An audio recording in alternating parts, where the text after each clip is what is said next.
el manierismo francés del siglo XVI.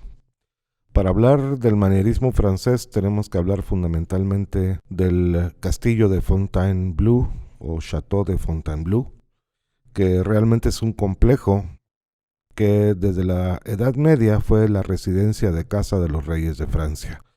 Su ubicación es al sureste de París, en una región boscosa.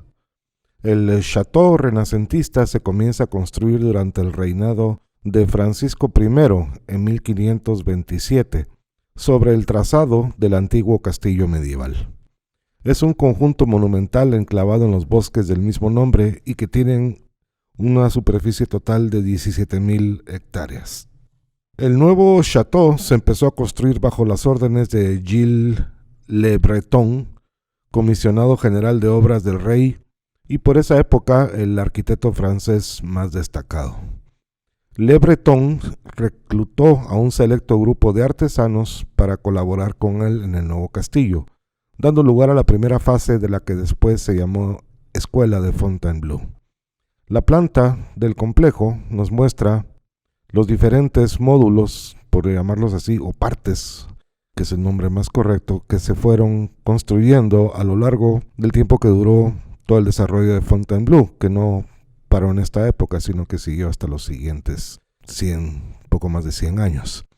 El trazo del castillo medieval lo podemos ver en la planta al lado derecho, sobre el que se construyó una serie de complejos, más que todo residenciales y de apartamentos, y otros complementos arquitectónicos para este conjunto. Después las adiciones, las diferentes salas que se fueron haciendo durante el tiempo, nos permite ver que esto es realmente un conjunto, aparentemente con poca unidad, por lo menos en planta, pero cuando vemos el esquema general y vemos las adiciones realizadas a lo largo de casi 100 años por los monarcas franceses, encontramos una extraña unidad en la arquitectura de todo este complejo de Fontainebleau. Para el rey Francisco I, Gilles Le Breton construyó la mayor parte del llamado Cour Ovale o patio ovalado, incluyendo la Puerta Dorada en su entrada a sur. Aquí vemos la Puerta Dorada, que es un arco de triunfo romano interpretado por Gilles Le Breton, con una curiosa adición en la parte superior de un segundo arco con un tímpano recortado y sobre este una cúpula de 4 plementos, que nos indica que este es el gusto francés de la época. Es una interpretación francesa del manierismo italiano al cual había estado expuesto Le Breton en años anteriores, ya que estuvo en Italia durante una época. El resto de la arquitectura combina esquemas clásicos en cuanto a los órdenes, con los característicos techos en Francia que son muy inclinados en la parte superior, con áticos y con estos pequeños, esta multiplicidad de pequeñas chimeneas para calentar cada uno de los ambientes. En una foto del conjunto vemos el ordenamiento alrededor de diversos patios. Aquí tenemos justo en el centro de la foto otra vez la Puerta Dorada, vista desde un ángulo distinto a que la vimos, justamente el lado opuesto al que la vimos en la foto anterior. Las diferentes salas del complejo, aquí tenemos una de ellas, fueron agregando arquitectura al conjunto, pero siempre respetando ese esquema mixto de un clasicismo en los cuerpos de los edificios con los remates de los techos franceses inclinados. En esta otra foto vemos el patio del caballo o el Cour del Cheval, construido ya en pleno siglo XVII, con su curiosa escalera oval en 2 tramos. Esta es una foto antigua del complejo de Fontainebleau, donde precisamente podemos ver la cualidad de esa extraña unidad que existe en todo el conjunto a pesar de la diversidad de edificios que lo componen. Los estanques que componen los jardines, que son el complemento del palacio, fueron adicionados también en el siglo XVII para permitir la pesca y la recreación acuática de los reyes y sus cortes.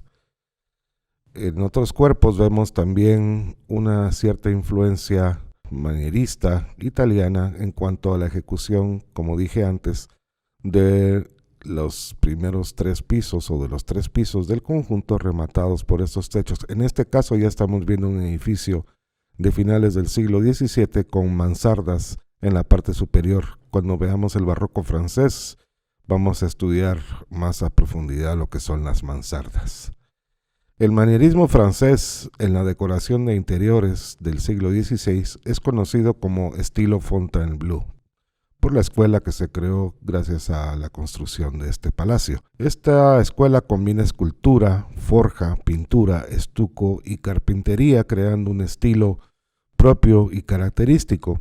Hay que decir que la mayor parte de los artistas que intervinieron en la escuela de Fontainebleau, por lo menos en sus inicios, llamados por Gilles Le Breton, fueron artistas italianos, entre otros estuvo Serlio y Primatizio. Aquí vemos otra foto de los interiores, donde es estilo Fontainebleau, que es un estilo esencialmente clasicista, aunque algo, dijéramos, un poco recargado, que no barroco todavía, es el estilo característico de esta escuela. El siguiente proyecto de gran importancia del manierismo francés, que va a definir también buena parte de la arquitectura de este país durante el siglo XVI e incluso inicios del siglo XVII, es el Louvre. El Louvre es un palacio que tiene su historia particular. En 1546, el mismo rey Francisco I, el que modifica Fontainebleau, decide demoler al antiguo castillo medieval, del cual vemos aquí una foto de una maqueta que se ha hecho de ese antiguo castillo. Era un castillo gótico, y el castillo ya se llamaba el Louvre, que era la residencia oficial de los reyes franceses en París. El arquitecto que se hizo cargo de las obras de demolición y construcción del nuevo Palacio del Louvre fue Pierre Lescot. Lescot planteó en principio una serie de nuevos pabellones que sustituirían a la antigua fortaleza, utilizando el lenguaje italiano únicamente desde el punto de vista formal, porque desde el punto de vista funcional, por ejemplo, el castillo medieval y sus funciones siguieron manteniendo, por lo menos durante una época, toda su vigencia, hasta que fue definitivamente demolido. Como vemos en estas dos imágenes, la demolición del castillo a las orillas del río Sena y las adiciones de los nuevos edificios se llevaron a cabo paulatinamente y no de una sola vez. Sin embargo, Lescot rediseñó su propuesta original mediante un lenguaje, es decir, la propuesta original que había hecho fue modificada mediante un lenguaje espacial con más influencia italiana que la propuesta anterior. Sobre todo, la influencia italiana se puede ver en los edificios ubicados alrededor del llamado Cour du Vieux. Lescot planteó las crujías alrededor del Cour du Vieux mediante 3 niveles muy alargados en relación al ancho de los mismos. Aquí vemos 2 secciones, una correspondiente al edificio del Cour le Vieux y sus agregados. La sección del lado derecho es de salones mayores y es una obra un poco posterior. En el primer y segundo piso, Lescot empleó los órdenes corintio y compuesto, según las reglas de la tratadística italiana, mientras que en el tercer piso utilizó pilastras sin normalizar, es decir, sin ninguno de los órdenes preestablecidos. Las esculturas que adornan el remate de los tímpanos y de los frisos son obras del escultor francés Goujon. En este grabado mostramos las puertas del pabellón principal del Cour du Vieux, donde vemos unas columnas de orden compuesto.